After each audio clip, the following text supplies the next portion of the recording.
Hey everybody, कैसे हो आप? I hope things are going well for you guys. हम आपके लेके आ चुके हैं फ्लेम मेंबर का एपिसोड नंबर 344। और अगर आपने अभी तक पिछला एपिसोड नहीं देखा था तो उसे जरूर देख लेना। उसके एंड में वाटर एट्रीब्यूट वाली लड़की जान से हार गई थी जिसका नाम इरीन था। तो हम आगे की स्टोरी को कंटिन्यू करते हैं। खैर भले इरीन ने हार मान ली हो, लेकिन उसके मन में जियान का इंप्रेशन और बढ़ गया था। जब इरीना के बाहर खड़े उसके मास्टर यासीन को देखते हैं, वो अपने सर को हिला के बोलते हैं लड़की। वो भी जानते थे कि इरीन कितनी एरोगेंट है, लेकिन अगर कोई इरीन को भी ऐसा फील करवा पा रहा है तो डेफिनेटली वो साधारण नहीं है। हेडमास्टर आई को परवाह नहीं होती कि इरीन अर्थ स्पिरिट पगोड़ा में एंटर नहीं कर पाएगी, क्योंकि इस हार के बाद उसका फ्यूचर और ही ब्राइट हो गया है। उसे समझ में आया है कि इस दुनिया में ऐसे भी कई लोग हैं जो उससे कम उम्र में बहुत ज्यादा हासिल कर चुके हैं। तभी लिंग फेंग की आंखों में थोड़ा सा सरप्राइज था। इरीन की तरफ देख के हेडमास्टर आई बोलते हैं, जब लिनर हार चुकी है तो हम अर्थ पगोड़ा में और हिस्सा नहीं लेंगे। ऐसी बात को सुन के हेडमास्टर वैन के एक्सप्रेशन डार्क हो जाते हैं। वैसे भी एकेडमी के ज्यादातर सीनियर मेंबर्स पहले से ही हेडमास्टर लिंग फेंग को सपोर्ट किया करते थे। अगर ये दोनों साथ में मिलके लिंग फेंग का विरोध नहीं करते तो शायद इस कंपटीशन की भी जरूरत नहीं पड़ने वाली थी। और अब क्योंकि हेडमास्टर आई खुद पीछे हट रहे हैं तो बस अकेले हेडमास्टर वैन रह गए थे। थोड़ी देर में इरीन अरीना से बाहर आ जाती है और वो चुपचाप से अपने टीचर के पीछे खड़ी हो गई थी। वहीं पे वो अब तक शांत रहने वाला वो स्कॉलरली वैनी आगे बढ़ता है। ये वैनी भी एकेडमी में काफी फेमस था। सिर्फ लिंगू ने इसे दबा रखा था, लेकिन क्योंकि अब लिंगू का कोई पता नहीं है, वैनी खुद को प्रूव करने का मौका पा चुका था। कुछ लोग तो ये भी कहते हैं कि वैनी की बैटल पावर उस लिंगू से भी ज्यादा है। जब वैनी एक ही फ्लैश में जान के सामने पहुंचता है, लिंगुआजी हाथ को उठा के बोलते हैं शुरू करो। उनके कहते इस पूरे स्पेस में एक अनईजी फ्लक्चुएशन फैल जाती है। फोकस जाता है वैनी के ऊपर, जो जान से बोलता है मेरा नाम वैनी है और इस एकेडमी की रैंकिंग में मेरा नाम सबसे ऊपर है। ये सुन के जियान स्माइल करता है। वो भी खुद को इंट्रोड्यूस करवाता है, जियान मैं हूँ स्पिरिचुअल एकेडमी से। मुझे अर्थ एकेडमी का नंबर 1 बनने में कोई इंटरेस्ट नहीं है। आखिरकार मैं पहले से नंबर 1 को हरा चुका हूँ। वैनी कहता है लिंगयू की पावर मेरे कंपैरिजन में कुछ भी नहीं है। ये सुन के जियान एक्साइटमेंट के साथ बोलता है चलो तो फिर इसका पता लगा लेते हैं। वैनी भी नोट करता है। अचानक से उसके कपड़े यानी कि क्लोक के नीचे से एक खतरनाक ब्लैक लाइट निकली थी। वो कहता है जब मैं फाइट करता हूँ तो सिर्फ लाइफ और डेथ होती है, जीत और हार नहीं। इस डार्क एट्रीब्यूट के ऑरे को सेंस करके जियान अलर्ट हो जाता है। हाउएवर इससे पहले वो रिएक्ट भी कर पाता, वैनी अपने हाथ को उठा के बोलते ओरिजिनल हैंड। उसकी आर्म पे दिखाई देती है कुछ ब्लैक लाइंस और हम उसके ऊपर के स्पेस में से काले रंग की क्लॉक को बनते हुए देखते हैं। फिर एक मफल्ड बूम की आवाज गूंजी थी। वैनी की बॉडी से एक्सप्लोड होता है एक पावरफुल ऑरा और वो ब्लैक क्लॉक सीधा जियान की तरफ चला जाता है। इस टेरिफाइंग ब्लो को देख के जियान की भौं से उठ जाती है। वो अपने हाथ को उठा के बोलते हैं वॉल ऑफ स्कारलेट फ्लेम्स। उसके शरीर में से विरप्ट होता है टेरिफाइंग फायरी ऑरा जो उसके सामने एक फ्लेम वॉल को बना देता है। नेक्स्ट मोमेंट में एक बैम की आवाज गूंजती है। ये वॉल जियान की सोल पावर और ग्रेट हेवली सीड की पावर से बनी थी, लेकिन वैनी का अटैक इतना तेज था तुरंत इसमें एक क्रैक बनते हुए देखते हैं। फिर इसके बीच में एक होल बन जाता है। जियान बिना हेजिटेशन के यूज करते हैं अपनी एक्सप्लोसिव टेक्निक को। वो बोलते हैं 4 स्टार दोषियन कंप्लीशन, तुम्हारी स्ट्रेंथ सच में इंप्रेसिव है। जियान को दूर जाते हुए देख वैनी की आंखों में एक अजीब सी डीपनेस आती है। वो कोल्ड आवाज में कहता है कि तुम भागते ही रहोगे। वैसे वैनी की स्ट्रेंथ लिंगयू जैसी ही होती है, लेकिन लिंगयू ने कभी उसे शाइन करने का मौका नहीं दिया। जियान को टारगेट बना के अपनी पोजीशन को रिगेन कर रहा है। बिना हेजिटेशन के जियान सोलिंग फ्लेम टेक्निक का यूज करता है और ड्रैगन गॉड का फर्स्ट चेंज भी एक्टिवेट होता है। स्पिरिचुअल एकेडमी और अर्थ एकेडमी की दोनों टॉप पावर हाउसेस अब अपनी अल्टीमेट बैटल को शुरू कर चुके थे। कुछ ही पलों में जियान की बॉडी को डेजलिंग फ्लेम्स के लिकेन ढक लिया था और उसकी स्ट्रेंथ सीधा लेट स्टेज 4 स्टार दोषान तक पहुंच जाती है। लेट स्टेज के पीक पे पहुंच गया था और उसके शरीर में से बाहर आ रहा होता है एक गोल्डन ऑरा जिसकी डिफेंसिव पावर कुछ अलग ही स्तर की होती है। वहीं वैनी सच में किसी डीमन की तरह लगता है। उसकी बॉडी से निकलने वाला डार्क ब्लैक ऑरा उसे खतरनाक अपीयरेंस देता है। वो कहते हैं अब बैटल का मजा आएगा। अब फाइनली इस टेक्निक को यूज करने के बाद तुम मेरे अपोनेंट बनने के काबिल हो, लेकिन तुम्हें समझना चाहिए कि अर्थ स्पिरिट पगोड़ा बस हमारी अर्थ एकेडमी के लिए ही है। गूंजती हैं वुश वुश की आवाजें, फिर आसमान फटता है। एक फायरी और एक डार्क एनर्जी एक दूसरे को तबाह करने में लग जाती है। बाहर खड़े लिंगुआजी की नजर स्पेशली जियान के ऊपर थी। वो कहते हैं इतने कम समय में अर्ली स्टेज 4 स्टार दोषान से सीधा लेट स्टेज के पीक तक पहुंचना, ये दो स्किल बिल्कुल कमजोर नहीं है। लगता है लड़का सच में सीक्रेट्स को छिपा रहा है। उन्हें शुरुआत में लग रहा होता है कि जियान और वैनी के बीच में एकदम बराबरी की टक्कर होगी, इसलिए वो थोड़े चिंतित होते हैं। लेकिन अब जब वो जियान की टेक्निक को देखते हैं उनकी उम्मीदें बढ़ जाती हैं। हाउएवर उनकी तारीफ को सुन के हेडमास्टर वैन खुश नहीं हुए थे। वो कोल्ड आवाज में कहते हैं ये सीक्रेट मेथड चाहे कितने भी स्ट्रॉन्ग हो, लेकिन तब भी इस बच्चे को जिता नहीं पाएंगे। वो अच्छे से जानते थे कि जियान जिस तरीके से होली फ्लेम को पोजेस करता है और जैसे उसकी कॉम्बैट पावर और टैलेंट है, वो इस स्पिरिट एकेडमी का पहले से टॉप जीनियस बन चुका है। और अगर वो वैनी जैसे डिग्निफाइड पीक 4 स्टार दोशियान जिसने 5 स्टार दोशियान की तरफ भी कदम बढ़ा लिए हैं, अगर वो जान से हार जाता है तो अर्थ अकेडमी में सच में उनकी थू होने वाली है। एट द सेम टाइम उनका स्पिरिट पगोड़ा के ऊपर से अधिकार भी चला जाएगा। हेडमास्टर वैन को ये बात बिल्कुल पसंद नहीं थी। वैनी जैसे कल्टिवेटर को स्पिरिट पगोड़ा में एंट्री मिलना ये पहले बहुत रेयर और डिफिकल्ट था। वो अच्छे से जानते थे कि अंदर किस तरीके के रिसोर्सेज मौजूद हैं। वहीं पे दूसरी तरफ इरीन जिसके हाथ अपनी कमर पे होते हैं, वो मुंह फुला के बोलती इस लड़की ने तो मेरा मजाक उड़ाया था। उसका शरीर एकदम फूला हुआ होता है और आंखें एकदम नैरो हो चुकी होती हैं। वो समझ पा रही थी कि उससे फाइट करते समय जियान बस अपनी 60% स्ट्रेंथ को यूज कर रहा था। ये देख के उसकी फ्रस्ट्रेशन और बढ़ने लगती है। सीन फिर से बैटल फील्ड की तरफ जाता है। जियान की नजरें टिकी होती है वैनी के ऊपर जो कि ब्लैक लाइट से ढका हुआ था। तो सीरियसनेस के साथ बोलता है ये डार्क ऑरा। इस लड़के ने अपने आप को सच में छिपा के रखा। वैनी की बॉडी से बाहर आने वाली फ्लक्चुएशंस जियान को भी अजीब लगती हैं। डार्कनेस एट्रीब्यूट ऐसी पावर थी जो ग्रेट 1000 वर्ल्ड को बिलोंग नहीं करती।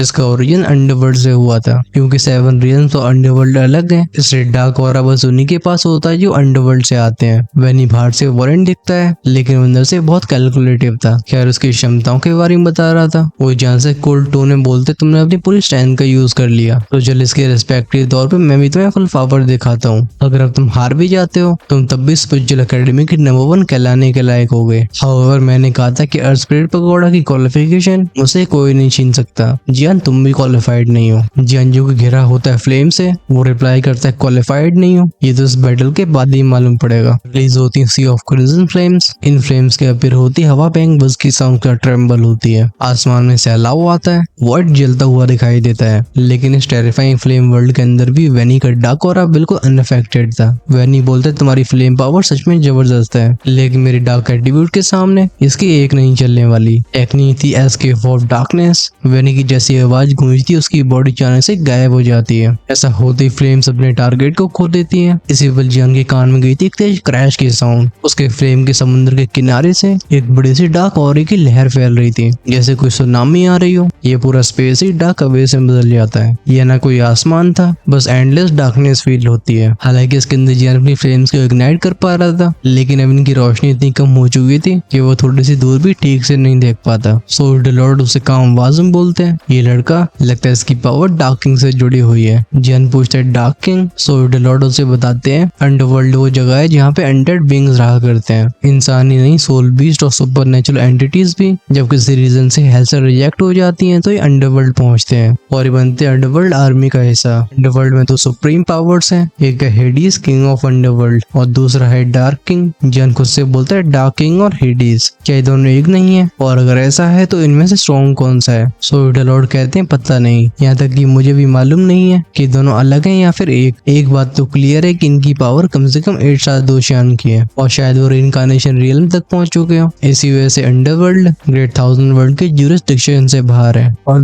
पूरी कन्वर्सेशन बस 1 सेकंड में हो गई थी लेकिन दोशियान लेवल की पावर हाउसेस के लिए ये टाइम भी सब्सटेंशियल होता है। वो वैनी बोलता है फाइट के बीच में डिस्ट्रैक्ट हो रहे हो, लगता है मौत की सच में परवाह नहीं है। डार्क शैडो गार्ड अचानक से एक अजीब सी ब्लैक लाइट इरप्ट होती है। ये लाइट भली काले रंग की हो लेकिन दिखाई दे रही थी। इसे देख के जियान की आंखें शार्प हो जाती हैं। उसके सामने के ब्लैक सोल्ड में से एक बड़ा सा क्रीचर निकलता है। इसने पहन रखा होता है एक भारी भरकम सा आर्मर और इसके पास एक ब्लैक सोर्ड थी। इसका डार्क ऑरा जियान को भी डिस्ट्रक्टिव प्रेजेंस फील करवाता है। वैनी कहता है डार्क शैडो गार्ड जाओ उसे खत्म कर दो। उसके ऑर्डर को सुनते हुए ब्लैक लाइट जो कि डार्क शैडो गार्ड था वो अचानक से एक्सपेंड होना शुरू हो गया था। फिर से जियान की एक्सप्लोसिव टेक्निक एक्टिवेट होती है और वो यहाँ से रिट्रीट करने लगा था क्योंकि उसे पता होता है कि अगर अटैक उसे टकराया तो रिजल्ट सच में डेंजरस होगा। उसको उसका दम को पीछे लेते हुए जियान की सोल पावर और उसकी कोर रिसेप्शन धीरे धीरे ग्लो करने लगे थे। बाहर खड़े एक्सपर्ट इस सीन को बहुत ध्यान से ऑब्जर्व कर रहे होते हैं। कोई बोलता है डार्कनेस एट्रीब्यूट। ये वैनी से बहुत अच्छे से छिपा रहा था लेकिन जियान के पास अब भी चांस है। इस वैनी की डार्कनेस पावर आर्टिफिशियली बनी है, ये उसका नेचुरल एट्रीब्यूट नहीं है। बस इसी चीज की वजह से पूरा गेम बदल सकता है। इरिन भी जियान को रिट्रीट करते हुए देख के बोलती है अर्थ स्पिरिट पगोड़ा में एंट्री वे डिपेंड करेगा कि तुम्हारी अडेप्टेबिलिटी कैसी है। लेकिन उसे समझ में नहीं आ रहा था कि लड़का बार बार पीछे क्यों हट रहा है। उसे दाल में कुछ काला लग रहा था। तब वो ध्यान से देखती है कि जियान जहाँ से गुजरा है वहाँ कुछ ऑब्सक्योर एनर्जीज रह गई हैं। उन एनर्जीज की वाइब इतनी अजीब थी कि इरिन को अंदर से अनईजीनेस फील होने लगती है। ये अनईजीनेस और डार्क शैडो गार्ड की नहीं बल्कि जियान की बॉडी से निकलने वाली उस इनविजिबल पावर से होती है। वैनी जो कि उस डार्क नाइट के कंधे पे खड़ा हुआ था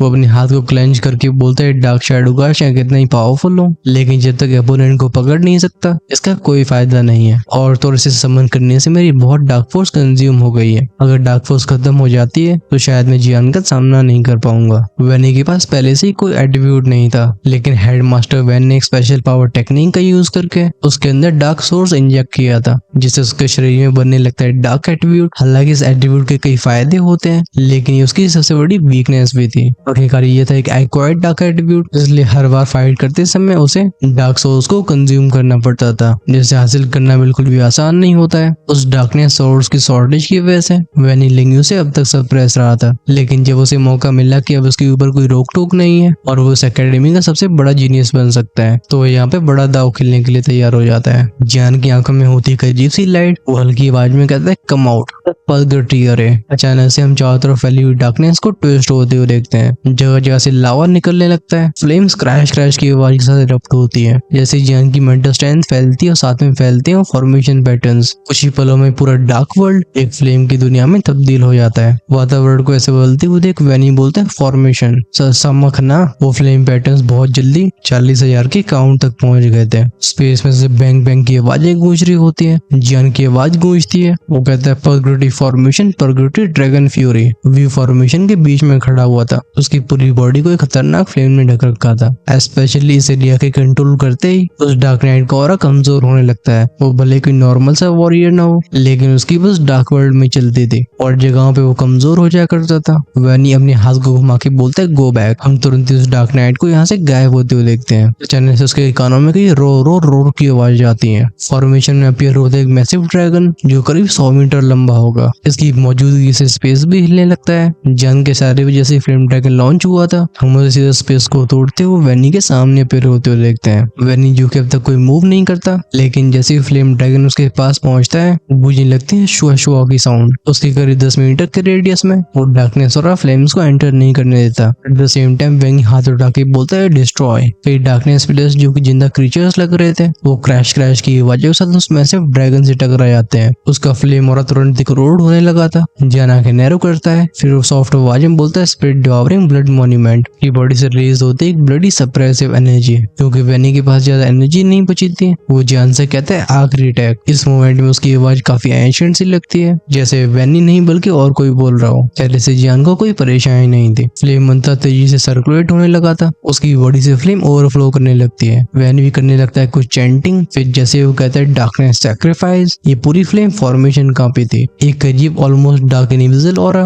वैनी की पूरी बॉडी को ढकता है। ये परग्रेटी और क्रैक क्रैक की साउंड साथ टूटना शुरू हो जाती है। जब हेडमास्टर लिंगफेंग इस नजारे को देखते हैं उन्हें थोड़ी सी चिंता होने लगी थी। आखिरकार अगर जियान इस बैटल को नहीं जीता तो क्या पता वो लिंग को वापस करने से मुकर जाए। वो लिंग युवानजी से बोलते हैं डीन लिंग, वेंजी का डार्क एट्रीब्यूट बहुत मिस्टीरियस है, हमें कुछ करना होगा। लिंग युवानजी सर को लाके बोलते हैं डोंट वरी, लेकिन अंदर ही अंदर वो भी थोड़े से हिल चुके थे। एक्चुअली में उन्होंने सोचा नहीं था कि वैनी के पास इस लेवल की डार्कनेस फोर्स होगी। ये एनर्जी इवन 5 स्टार दूषण को भी परेशानी में डाल सकती है। तभी वैनी की हंसने की आवाज गूंजती है। ऐसा लग रहा था जैसे वो इस समय अंडरवर्ल्ड से कनेक्ट हो चुका हूँ। वो कहते हैं अंडरवर्ल्ड सच में इंटरेस्टिंग जगह है, लेकिन मुझे रोकने के लिए ये सब तुम सपने देखते रहो। ऑफ कोर्स जानवी इस नजारे को बस खड़े होकर नहीं देख रहा था। उसकी हैंड सीज चेंज होती है। वो बोलता है फायर ले लाए। इस मोमेंट में उसका ग्रेट हेवली फेयन सीड एक बूम की साउंड से बहुत तेज से इरप्ट हुआ था। फिर अचानक से फैलती उसकी सोल पावर। एंड में जाके जियान बोलता है थंडर फायर हेल। शाओलो तुरंत अपनी पूरी पावर को जियान को देता है, जिससे थंडर फायर हेल अनलीश हुआ था। अचानक से एक ह्यूज गार्डियन बॉडी जो बनी होती थंडर और फ्लेम से जियान के सामने अपीयर होती है। फिर हम दोनों को एक दूसरे में मर्ज होते हुए देखते हैं। ऐसा लगता है जैसे इस मोमेंट में जियान एक बड़ा सा कवच पहन चुका हो, जिसके एक हाथ में क्रिम्सन फ्लेम और दूसरे हाथ में लाइटनिंग होती है। आवाज तो वेंजी की भी गूंजती है जो कहती है dark sacrifice destroy the sky. उसका बचा हुआ डार्क सोर्स वेनमस ऑरे में बदल के एक अलग ही लेवल की वॉलेंट और फास्ट स्पीड से जियान की तरफ बढ़ गया था। इसके जवाब में जियान कहता है डिफेंड। वो गार्डियन अपने दोनों हाथों को क्रॉस करता है। एट द सेम टाइम हम जियान के हाथ में एक थंडरफायर लोटस सीड को देखते हैं। ये सीड जैसे ही ब्लूम हुआ था, आसमान में फैलती एक रूह को कपा देने वाली एनर्जी, एक बहुत भयानक बूम की साउंड गूंजी थी। लाइटिंग चिर चिर चिर चिर करते हुए स्पेस में जगह जगह से होल बना देती है। बनता एक बड़ा सा मशरूम क्लाउड। इस पर लोग भले ही अंदर के नजारे को क्लियरली न देख पा रहे हो, लेकिन यहाँ मौजूद सारे पावरफुल एक्सपर्ट्स जानते थे कि जैसे ही तूफान थमेगा आउटकम क्लियर हो जाएगा। बाहर खड़ी इरीन बोलती हम ये डिस्ट्रैक्शन स्टॉर्म और एनर्जी फ्लक्चुएशंस ऐसा लगता है 5 स्टार 296 से टक्कर नहीं ले सकते। ये दोनों सच में अब नॉर्मल है। हैं। उसकी बात को सुन के हेडमास्टर आई थोड़ी स्ट्रिक्ट आवाज में बोलते हैं, तुम कब तक ऐसे ही खेलती रहोगी? अगर वापस जाके तुमने अच्छे से प्रैक्टिस नहीं की तो देखो मैं तुम्हें कैसे पनिश करता हूँ। ये सुन के रीन अपनी गर्दन झुका लेती है। इसी मोमेंट में पीछे खड़े लिंग युवांशी एक राहत की सांस लेते हुए बोलते हैं, रिजल्ट ऑलरेडी डिसाइड हो चुका है। उनके ऐसी टोन को सुनकर हेडमास्टर वैन के एक्सप्रेशन थोड़े शिफ्ट होते हुए दिखाई देते हैं। वो बोलते हैं, क्या, कौन जीता? उनकी आंखें सिक्योरिटी क्राउड के ऊपर टिकी होती हैं। इसी पर वर्ड में से सुनाई देती है ऑफ की आवाज। एक फिगर सबके सामने अपेयर हुआ था। इस फिगर को देख के हेडमास्टर बोलते हैं, वैनी। अब इस वैनी का ऑरा बहुत कमजोर और चारों तरफ फॉग बहुत हैवी था। वैनी को देख के हेडमास्टर लिंगफेंग रिग्रेटफुली अपने सर को हिला के बोलते हैं, लगता है जियान तब भी हार गया। उम्मीद करता हूँ तभी मेरे बेटे की सोल को वापस कर देगा। इसी मोमेंट में इरीन अपने होठों को हाथों से ढक के बोलती, नहीं नहीं, ये वैनी नहीं है। जब स्मोक थोड़ा और क्लियर होता है, वो फिगर एग्जैक्टली वैनी का नहीं बल्कि जियान का था। वो 2 बार खांस के बोलते हैं, माफ करना, लेकिन लगता है स्पिरिट पगोड़ा मेरी एंट्री कंफर्म हो गई है। लिंग युवांशी के चेहरे पे भी स्माइल थी। वो पहली बार में देख के जान गए थे। हेडमास्टर वैन जिनके चेहरे पे खुशी थी, वो अचानक से साय करके अपने सर को हिलाने लगते हैं। खासकर जब वो कंफर्म कर लेते हैं कि जियान ने किसी गलत मेथड का यूज नहीं किया, तो वो उस पर कोई इल्जाम नहीं लगा सकते थे। इरीन बोलती, जियान कांग्रेचुलेशंस। जियान भी हाथ कप करके बोलते हैं, मैं थोड़ा लकी रहा हूँ। वो जानता था कि ये सच नहीं है। असल में अभी जो थंडरफायर हेल और थंडरफायर लोटस सीड्स उसने अपनी पावर से अनलीश किए थे, वो वैनी का सामना करने के लिए कम पड़ गए थे। लेकिन उसके लिए अच्छी बात ये थी कि इसी पल उसके माथे के ओकलाइन पैटर्न जागते हैं और वो डार्क ऑरा को चुपचाप से ऑब्जर्व कर लेते हैं, जिससे वैनी हो जाता है कमजोर। हाउएवर जियान ये भी सेंस करता है कि इस डार्क ऑरा को ऑब्जर्व करने के बाद उसके अंदर एक बहुत ही एंशिएंट और टेरिफाइंग ऑरा जागने लगा है। फाइनली जियान हेडमास्टर लिंग की तरफ जाता है। वो रिस्पेक्टफुल आवाज में बोलते हैं, हेडमास्टर लिंग, ये वो आइटम है जो आपको चाहिए था। उसके कहते ही स्टोरिंग में से एक रोशनी निकली थी। ये लाइट जैसी अपीयर होती है। स्पेस वैंग बस की संसा ट्रेम्बल हुआ था। ऐसा लगता है भागना चाहती हो। अफसोस की बात है कि सोल बॉडी पहले बहुत कमजोर हो चुकी थी। जब हेडमास्टर लिंगफेंग इस नजारे को देखते हैं, उनका चेहरा अचानक से पेल हो जाता है और गूंजती है उनकी धाड़ की आवाज। वो कहते हैं, नहीं से। जब लिंगयू की सोल बॉडी इस धाड़ की आवाज को सुनती है, वो चुपचाप वहीं पे खड़ी रह जाती है और लिंगफेंग उसे कलेक्ट कर लेते हैं। अपने चेहरे पे एग्जॉशन और दुख को छुपाते हुए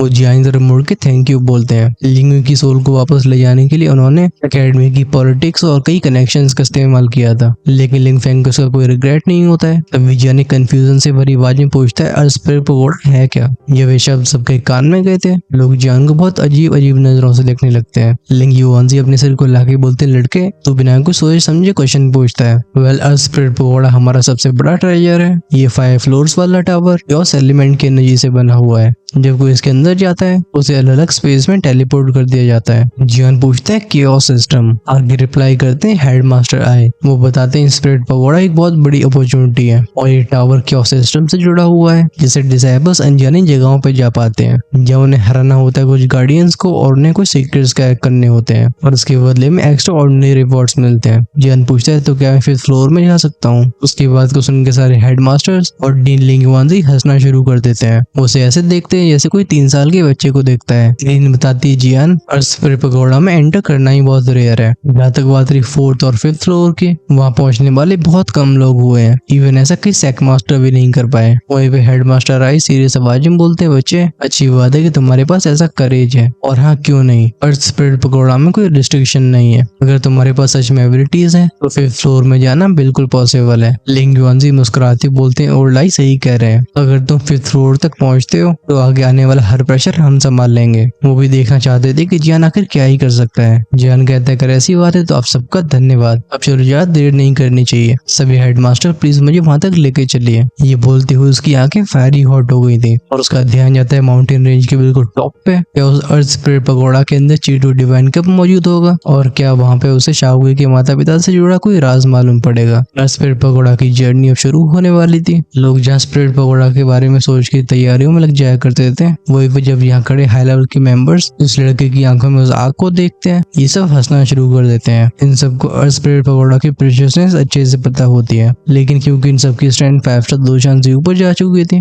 ये पगोड़ा में एंटर नहीं कर पाते हैं। आफ्टर ऑल पगोड़ा के अंदर की सिक्योरिटिक पावर का सामना करना ये इनके भी बस की बात नहीं है। हेडमास्टर लिंगफेंग जो कि लिंगयू की सोल को हासिल करने के बाद अपने आप को थोड़ा सा स्टेबल कर चुके होते हैं, वो हाथ को वेव करके बोलते हैं, लेट्स गो। स्पेस अचानक से ट्रेम्बल हुआ था और सबके फिगर्स यहाँ से गायब हो जाते हैं। कुछ ही पलों में फिर होते माउंटेन की पीक पे जहाँ अर्थ स्पिरिट पगोड़ा मौजूद था। जियान को यहाँ पे सबसे पहले एक डेसोलेट सी एनर्जी फील होती है। इरिन भी उस छोटे से टावर को देखती है जो काले पत्थरों की जमीन पे गड़ा होता है। वो पूछती है कि यही स्पिरिट पगोड़ा है। इस ब्लैक टावर के ऊपर के मिस्टीरियस लाइंस होती हैं। ऐसा लग रहा था ये छोटा सा टावर पूरी माउंटेन रेंज को मिलाता हो और इसके चारों तरफ पावरफुल डिफेंसिव फ्लक्चुएशंस होती हैं। ये प्रोटेक्शन इतनी हैवी थी कि इरिन जैसे एक्सपर्ट्स के से देख के पहली चिल फैल जाती है। ये नॉर्मल लोगों का अंदर जाना बिल्कुल पॉसिबल नहीं था। ये भले साइज में बस कुछ मीटर ऊंची हो, लेकिन इसके अंदर एक मॉन्स्टर्स डिवाइन पावर छिपी होती है। लिंग वानजी जियान की तरफ देख के बोलते हैं, आज ही तुम 2 ओपोनेंट्स का सामना कर चुके हो, क्यों तुम इसके अंदर जाने से पहले रेस्ट करो। जियान अपने सर को लाके बोलते, सीनियर मेरे पास ज्यादा समय नहीं है। हेडमास्टर लिंगफेंग बोलते हैं, अर्थ स्पिरिट पगोड़ा हमारी रिस्पॉन्सिबिलिटी बस इसके गेट खोलने की है और ये सब कुछ तुम्हें ही संभालना होगा। जियान हाथ कब करके बोलते हैं, हेडमास्टर थैंक यू। लिंगफेंग और बाकी के हेडमास्टर्स सबसे पहले एक दूसरे की तरफ देख के नोट करते हैं। फिर इन सबकी हैंड्स चेंज होने लगी थी। इनके मुंह से निकलती कुछ अजीब अजीब सी आवाजें।